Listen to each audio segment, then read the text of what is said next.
घरात लग्न म्हटलं की लागणारी हळद, खर्चटलं लागलं तर स्वयंपाकघरात असणारं पहिलं औषध म्हणजे हळद. दुधात चिमूटभर हळद घालून पिलं तर कफनाशक आणि फेस पॅक मध्ये वापरली तर सौंदर्यवर्धक. अशी ही बहुगुणी 100% शुद्ध हळद घरी कशी बनवायची ते आज आपण या व्हिडिओमध्ये बघणार आहोत. नमस्कार, घरचा स्वयंपाकमध्ये आपलं स्वागत आहे. चला तर रेसिपीला सुरुवात करूया. आपण हळद पावडर बनवणार आहोत. त्याकरता मी इथं घेतलेली आहे 700 ग्रॅम ओली हळद. तर अशा प्रकारची ओली हळद घ्यायची जी किडकी वगैरे नसावी. 1 तासापूर्वी ही ओली हळद स्वच्छ पाण्यात घालून ठेवली होती, जेणेकरून त्याच्यावरची माती वगैरे निघून जाईल. आणि आता तिला मी धुवून घेतलेलं आहे. एका पातेल्यात हळद बुडून थोडंसं वर राहील एवढं पाणी घालायचं आणि उकळायला ठेवायचं. आणि आता पाण्याला उकळी आली की हळद पाण्यात घालायची आहे. तर एक एक करून ही हळकुंड आपण या उकळत्या पाण्यामध्ये घालूया. अगदी सहज साधी सोपी रेसिपी आहे. 100% शुद्ध हळद आपण घरी बनवणार आहोत, तर ही रेसिपी नक्की ट्राय करा.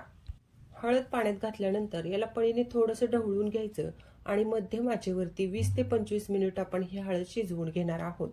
त्या दरम्यान अधूनमधून हळकुंडांना खालीवर करायला विसरायचं नाही, म्हणजे हळद सर्व बाजूने एकसारखी शिजेल. 25 मिनिट झालं, मध्यम आचेवरती हळद शिजवून घेतली. आता गॅस बंद करायचा आणि आपण चेक करून बघूया हळद शिजली का ते.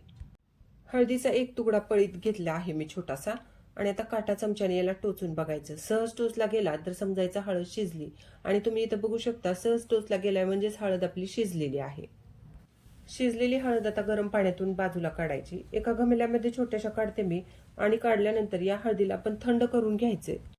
हळद थंड झाली की हातामध्ये आता हँड ग्लोव्ज घालायचे आणि हलक्या हातांनी हळदीची वरची साल काढून घ्यायची. हळदीचा रंग हाताला लागू नये म्हणून मी हँड ग्लोव्ज घातले. जर तुम्हाला नसतील घालायचे तर नाही घातले तरी चालेल. बटाट्याची साल आपण ज्या चाकूने काढतो तर त्याच चाकूने आता ही हळकुंड आपण वरचे वर अशी साल काढून घ्यायची आहेत. खूप जास्त याला प्रेस करायची काही गरज नाही. हळद चांगली शिजली की ही साल सहज निघते. सगळ्या हळदीची मी इथं साल काढून घेतलेली आहे. आता आपण ही हळद किसणार आहोत. तर त्यासाठी मी घेतलेली आहे इथे एक किसणी, आणि किसणीच्या ज्या बाजूला अगदी छोटे होल आहेत त्या बाजूने आपण हे हळकुंड अशा प्रकारे उभं धरून किसायचे. अशा प्रकारे उभं धरून किसलं म्हणजे हळकुंड जास्त वायाही जात नाही. त्याचा शिल्लक तुकडा आहे तो खूप मोठा राहत नाही शिल्लक. आणि हळद बारक्या साईडने किसल्यामुळे लवकर वाळते. शिवाय मिक्सरवरती आपण जेव्हा ती बारीक करतो तेव्हा ती पटकन बारीक होते.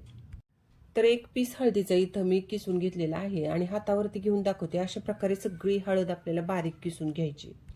सगळी हळद इथं मी किसून घेतलेली आहे आणि अशा प्रकारे ताटामध्ये बटर पेपर घातलाय आणि त्याच्यावरती ही हळद मी पसरवून घेतली. तर एखादा काटा चमचा घ्यायचा आणि त्याने अशा प्रकारे हळद पसरवून घ्यायची, म्हणजे ती वाळते लवकर. तर 2 दिवस आपण कडकडीत उन्हामध्ये ही हळद वाळवून घ्यायची आहे. 2 दिवस हळद वाळवून घेतली. अशा प्रकारे थोडं पाकडल्यासारखं करून हळदीचे मोठे तुकडे आता बाजूला काढायचे, जे शिल्लक राहिले होते हळद किसल्यानंतर.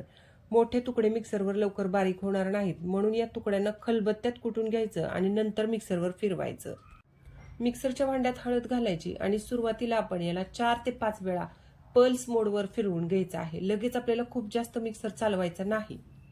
4 ते 5 वेळा आपण याला पल्स मोडवरती फिरवलेला आहे. आणि आता नेहमीप्रमाणे मिक्सर चालवायचा आणि हळद अगदी बारीक करून घ्यायची.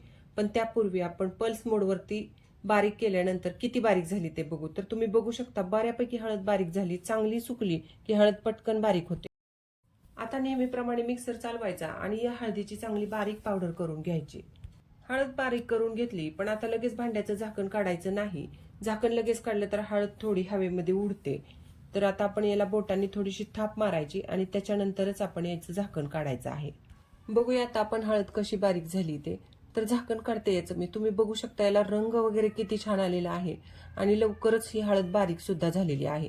तर तुम्हाला खूप जास्त फाईन पावडर पाहिजे असेल तर या स्टेजला तुम्ही चाळणीतून ही हळद चाळून घ्या आणि जो राहिलेला चाळ आहे तो पुन्हा मिक्सरवरती फिरवून घ्या.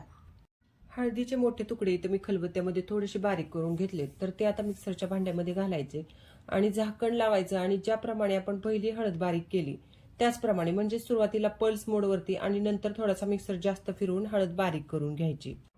तर दुसरी बॅच सुद्धा हळदीची आपण इथं बारीक करून घेतलेली आहे. आणि आता तुम्हाला हे काम जर जरा कष्टाचं वाटत असेल खलबत्त्यात वगैरे कुटणं, तर ते हळदीचे शिल्लक राहिलेले तुकडे मोठे तसेच ठेवा प्लास्टिकच्या पिशवीमध्ये भरून. आणि आता उन्हाळा आलेला आहे, आपण सगळेजण मसाला तिखट करणारच आहोत, तर त्याच्यामध्ये तुम्ही ती हळद तळून वापरू शकता. आपली हळद पावडर इथं तयार झालेली आहे. 100% शुद्ध हळद आपण आज घरी बनवलेली आहे. तर 700 ग्रॅम ओली हळद मी घेतली होती, त्याच्यापासून ही 125 ग्रॅम आपली हळद तयार झालेली आहे. तर एक चिमूटभर हळद भाजीत टाका आणि बघा भाजीला किती छान रंग येतोय ते. तर आजची ही रेसिपी कशी वाटली ते कमेंट करून सांगा. आणि हा व्हिडिओ जर तुम्हाला आवडला असेल तर व्हिडिओला लाईक करा, शेअर करा आणि अशाच छान छान रेसिपीज पाहण्यासाठी घरचा स्वयंपाक चॅनलला सबस्क्राईब करायला विसरू नका. धन्यवाद.